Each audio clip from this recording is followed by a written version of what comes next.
Hello and welcome to Halftime Report. Well, we're halfway through the trading session. The market's holding in the green, though we have come off the high point of the day. I'm Nigel D'Souza, and joining me for the next 1 hour is Mangalam Malu. Hey, Mangalam. Hi, Nigel. Good afternoon.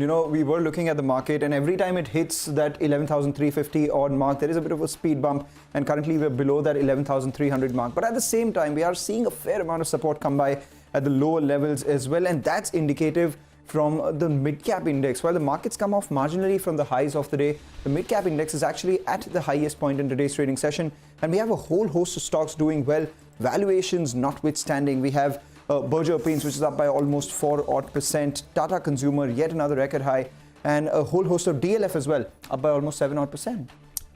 Well, that's right, Mangalam. Well, let's kickstart the show then with all the top stories at this hour. Across the board, gains in stocks as well as indices, they gain close to around 0.5%. The mid caps and the small caps do better, with those indices up nearly around 1%.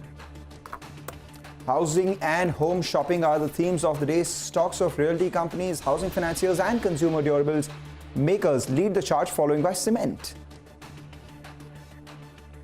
Petronet LNG rallies on better than expected profits in the first quarter. Brokerages up their target price for the stock.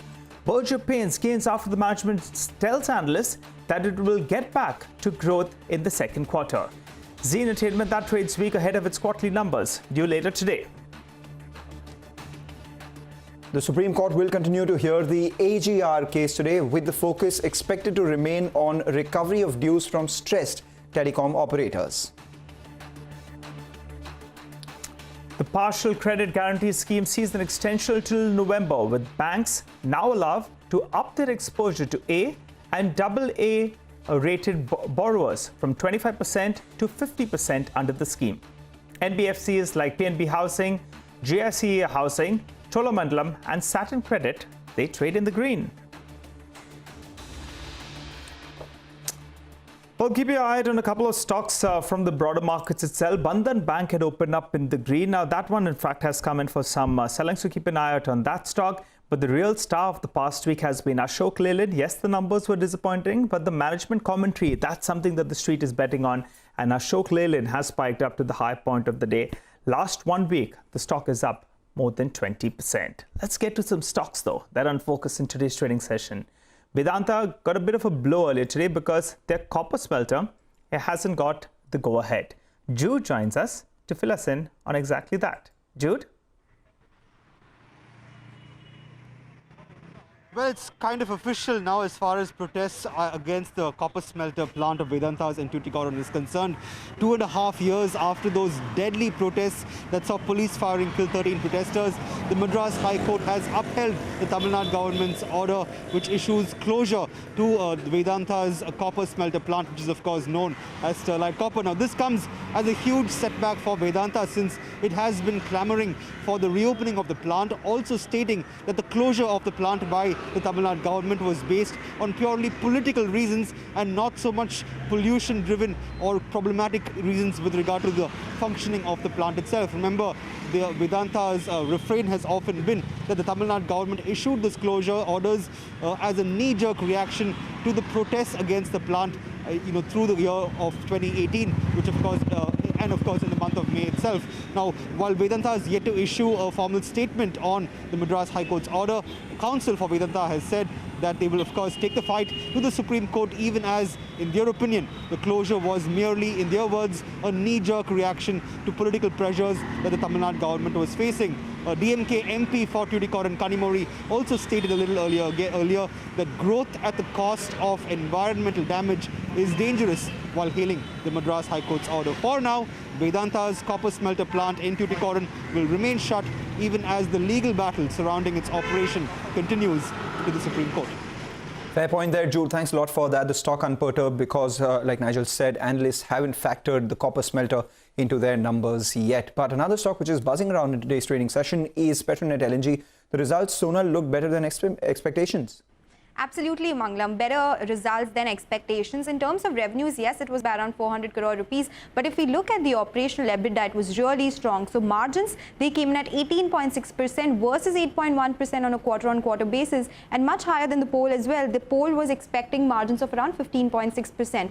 Profit expenses, lower gas costs that was expected, and also the volumes were much higher than the poll. So volumes came in at 190 units versus estimates of 162 units. Morgan Stanley says that demand has now recovered to pre-COVID levels since the utilization has also improved, and this gives way to start of an upgrade cycle for this particular stock. Oversupplied LNG markets and low prices remain the tailwinds according to them. They maintain an overweight rating. Also remember, the stock trades at 12 times FY22 EPS, has done nothing much in this year itself. So quite a lot of tailwinds for the stock going ahead as well. Back to you. Okay, all right, Sonal, thanks so much for that. Well, let's hop across to Abhishek. He's standing by to tell us about Bandhan Bank and RBL Bank. Abhishek. Well, Nigel, as you mentioned, the stock has moved from green to the low point of the day. The bank has complied with RBI's requirement of bringing down promoter holding to 40% in the bank. So RBI has lifted the restriction that they had imparted on the bank with respect to the remuneration to MD and CEO being frozen. That is being lifted now. And they had also removed earlier the restriction on branch expansion. So all the RBI's concerns or restrictions on the bank is being lifted right now. RBL Bank, on the other hand, they are holding a board meeting on 20th August to consider fundraising via preferential issue. Now, we had reported on 10th of August that, the bank is working on fundraising via preferential issue. Back to you. Abhishek, thanks a lot for that. So that's about Bandhan Bank as well as RBI Bank. But from the broader markets, we have Kansai Nerolac. That stock's made a big comeback. It's up over 60% from its 52-week low, but buzzing around in today's trading session as well. We spoke with the management this morning, Mr. H.M. Baruka, who said that, they are doing much better month on month. And more importantly, despite tough competition coming in, they have maintained their market share, especially in the auto space. Let's hear him out. Demand every month is better than the previous month. So, and as far as decorative is concerned, if you look at our first quarter commentary, already we have better than pre-COVID level in the month of May and June. Other than the metros, right from tier 1 to tier 3 and 4, I think all are doing well. Definitely there is a good rural demand and the good rural income which is available, I would say. And definitely there is a good traction which is coming.